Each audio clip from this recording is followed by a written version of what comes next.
Chega aqui agora a análise do Samuel Venâncio na Samuca TV desta noite. Mais uma complicada para o Cruzeiro e para nós cruzeirenses dentro deste Campeonato Brasileiro 2024, Samuca.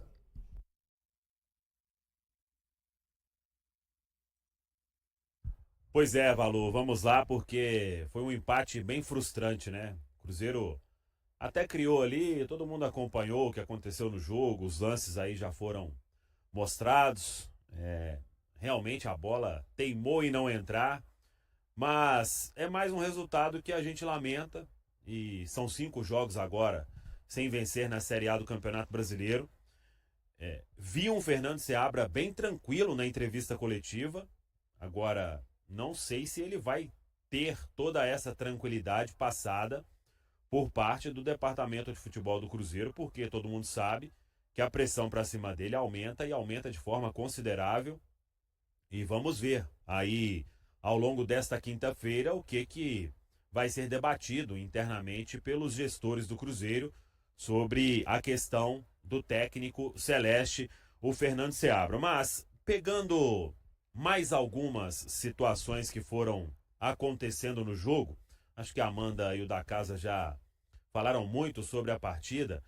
O que eu queria trazer aqui e foi até a pergunta que eu fiz para o Seabra, obviamente eu sabia que ele não ia admitir, mas algumas atitudes incoerentes do Seabra foram colocando o Cruzeiro nesta pressão que vem mais também da arquibancada. Porque, por exemplo, onde estavam as métricas de Lucas Silva e Ramiro depois do último jogo para agora? O Seabra fez quantas substituições hoje? Ele fez o Vitinho entrando no intervalo, depois ele coloca quem mais? O Caio Jorge no Vitinho, Dineno. Vital, Kaique, o Caio Jorge no Dineno, que foi obrigado. 4 substituições, né? Ele ainda ficou com uma. Então, a gente vê um Japa jogando o que jogou ali no primeiro tempo, crescendo, roubando bola, o que ninguém vinha fazendo ali, desses que são contestados e o Seabra dava chance, Lucas Silva, Ramiro e por aí vai. A gente vê o Vitinho entrando bem mais uma vez. Então, a gente perdeu tempo nesta sequência aí, com o Seabra tentando resgatar jogadores que todo mundo sabe que não dá mais. Então, essa foi a pergunta e, repito, ele não ia admitir, obviamente que não ia admitir. E isso foi trazendo mais pressão para o trabalho dele. E agora, que você não tem, hoje o desempenho, dá para a gente dar ali uma nota 5, talvez. Mas longe ainda de ser um desempenho aceitável. E o resultado, péssimo dos péssimos, com o Cruzeiro tropeçando em casa diante de um Internacional que, além disso, teve um jogador a menos, né? Além disso, teve um jogador a menos durante boa parte do jogo e beleza, segurou o Cruzeiro. Então, é um empate muito amargo, para mim, sabor de derrota completamente. E a pressão, ela vai aumentar e vai aumentar com razão, porque o Cruzeiro não está fazendo por merecer algo diferente. Ainda acho que a campanha, ela tá o que o Cruzeiro tem que entregar. Não vejo o Cruzeiro fazendo, nossa, que campanha desastrosa. Não vejo. Nossa, que campanha surreal. Acho que é uma campanha, beleza. Tem times à frente do Cruzeiro que tem elencos melhores, investiram mais, por mais que o Cruzeiro tenha investido bem na janela do meio do ano, mas a gente sabe que não consegue mudar tudo em uma janela e com pouco tempo. Agora, uma coisa importante para a gente falar, e aí é preciso a gente saber mais bastidores dessa história. O pênalti, a gente vai dormir com essa cobrança na cabeça, pensando o que aconteceu. Primeiro, para mim tá claro que eles decidiram dar moral pro Caio Jorge. Pessoal, que tenha sido a primeira e a última vez que vocês pensaram em algo desse tipo, com o jogo difícil, 0-0, e o Cruzeiro precisando vencer a partida. Deram moral pro Dineno contra o Juventude? Perfeito, tava 1-0, o Cruzeiro dominando o jogo. Foi lá e bateu, fez 2-0. Tentar trazer confiança neste momento, que tá 0-0. Tá vendo que a bola tá difícil de entrar. Todo mundo sofrendo. Goleiro pegando tudo que ele nunca pegou na vida, que é terceiro goleiro do Internacional. Veio da base recentemente. Então, você vai bater porque você pediu. O Marlon ia bater o pênalti. Ele pegou a bola. O Caio Jorge pediu o Marlon? Pediu. Mas alguém falou com o Marlon? A gente não sabe. O Marlon aceitou ceder a cobrança. Porque, do jeito que o Caio Jorge pediu, se ele bate o pé ali, ia virar briga igual aquela vez, né? Contra o Fluminense. Agora, se eu sou o técnico e eu sei que o meu cobrador, já sai definido, né? Se tiver pênalti, quem bate é o Marlon. E se lá, no meio do negócio, passou a bola pro Caio Jorge, peraí. Peraí, o que tá acontecendo aí? O jogo tá 0-0, gente. O Marlon é o batedor. Então é ele que vai bater.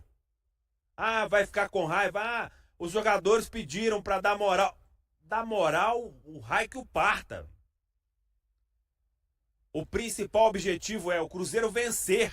Se os caras estão pensando em dar moral para trazer o jogador, fazer um gol, isso é bacana, né?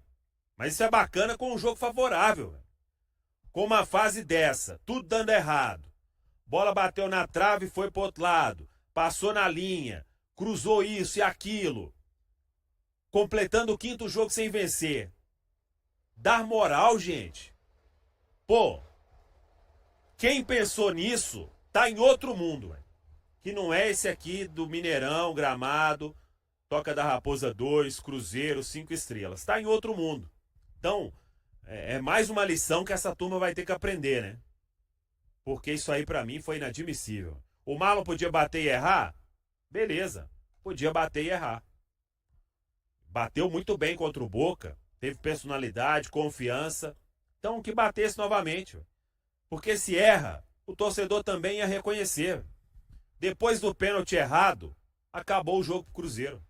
Acabou, cair a arquibancada ficou daquele jeito, todo mundo naquela tensão máxima.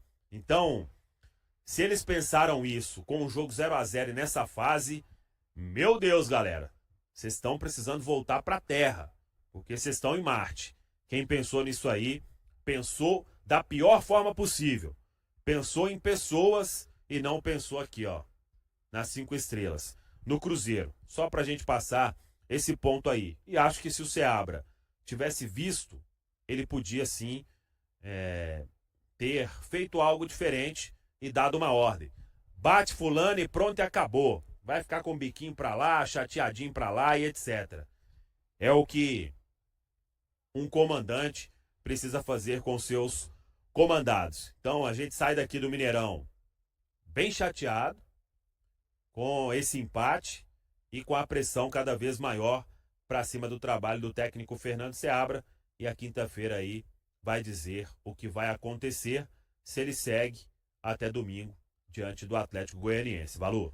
Mais uma vez, Valor, são as tomadas de decisões erradas, né? Acho que não fazia muito sentido você querer mudar o ambiente do Cruzeiro, reencontrar o caminho das vitórias, pensar no grupo, no coletivo, sendo que você queria resolver antes do coletivo uma situação individual. Eu entendo essa proteção por parte do Seabra, eu entendo essa proteção por parte dos jogadores. É claro que o ideal é que todo mundo esteja confiante dentro do campo, para que eles possam desempenhar bem, para que eles possam voltar a vencer. Mas nem sempre a gente tem exatamente aquilo que a gente deseja, né? E talvez coletivamente, o grupo unido, pensando no melhor para o grupo, aos poucos o individual vai sobressaindo, né? Mas precisa fortalecer o coletivo. Então acho que o Cruzeiro se preocupou menos em fortalecer o coletivo e mais em fortalecer o individual nesse momento, Valor. Não, isso aí eu tô em comum acordo, foi tudo muito bem abordado, né? Quando o Marlon compara que deram moral pro Dineno, já foi muito bem explicado que era um contexto totalmente diferente, né? E nessa coletiva do Matheus Pereira, ele foi mais simpático, mais humilde, que em algumas entrevistas ele estava meio fechado ali, brincou com o repórter e tudo, mas resumindo, o que interessa é o seguinte: 1000 vezes eu compartilhar com o pensamento dele. Né? Por exemplo, ele explicou agora por que não bateu contra o Boca, que não estava sentindo confiante. Nos treinamentos ele tinha perdido 3 pênaltis. 1000 vezes ele tem a humildade de falar: tem alguém melhor do que eu nesse fundamento. Né? Então isso que faltou também para o Caio Jorge. Sei da ansiedade que ele está tendo em fazer esse primeiro gol, é novo, não está, entre aspas, né, com o desempenho que ele esperava com a camisa do Cruzeiro, tem a família toda cruzeirense, mas uma coisa de cada vez, como o Samuel e a Amanda falou, nós falamos muito isso no pré-jogo, o resultado tinha que sair, aí eu também ponho isso aí 100% na culpa do treinador, isso não é decisão de campo, já tem que estar combinado, é o primeiro, você é o segundo, né, e não tem conversa. A autonomia e o poder de decisão de jogadores são de outras situações, ainda mais em um contexto desse. Agora é refletir, levantar a cabeça, infelizmente, né, mas na verdade o discurso é o mesmo. Tem que preparar, porque aí sim, Valu, domingo esse resultado aqui não sair, meu amigo, tá repreendido aqui, eu até bato na mesa, porque é um momento de pressão, né? É um jogo complicado ali que o Cruzeiro tem que ganhar de qualquer jeito, porque concordo também, não é pra gente chegar aqui, abrir esse chat e tá num clima de velório, terra arrasada. Cruzeiro tá, entre aspas, né, em uma posição boa do campeonato. A turma de cima agora, nós igualamos os jogos praticamente. Então uma vitória também já coloca o Cruzeiro lá na meiuca, né, entre G4 e G6. Então tem que voltar a ter confiança mesmo. Tem muitos problemas para o próximo jogo, principalmente no ataque. Por mais que o Dineno andou ali, eu estou um pouco preocupado com ele. Eu acho que não foi simples o que ele teve. Então perde opção, nós vamos precisar do Caio Jorge. Aí antes do jogo, agora é hora de reclamar, xingar, faz parte do futebol. Mas domingo, Caio Jorge, estamos juntos, desencanta, compensa o gol perdido hoje. Porque o futebol é fascinante, porque ele ilustra a vida nada como um dia após o outro. Mas podemos pecar por outros motivos, não pode ser pelos mesmos. Que isso sirva de lição, já que para mim a substituição no primeiro tempo que não aconteceu igual o Vitória, para mim custou caro. Então é aquela história, né? A gente tem que aprender com os erros e amanhã levantar a cabeça e correr atrás do prejuízo. O acordo assinado por Pedrinho BH garante que a Record transmitirá os jogos do Cruzeiro como mandante no Campeonato Brasileiro até 2027, com um valor total de R$630 milhões.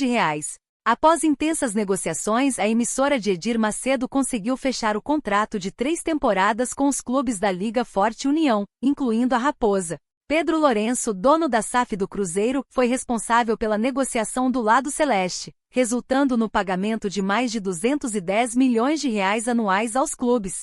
Após 19 anos, a Record volta a transmitir o Brasileirão Série A, com a oferta de R$560 milhões por ano por 5 temporadas, mas acabou fechando com o Cruzeiro por 3 temporadas. Além disso, o acordo prevê a transmissão de 38 partidas por ano pela Record, incluindo todos os jogos do Cruzeiro como mandante. E aí, galera? O que acharam? Deixe nos comentários. Não se esqueçam de deixar o like e de se inscreverem no canal e ativar o sininho para receber as notificações. Até mais, Nação Celeste! Vamos pra frente!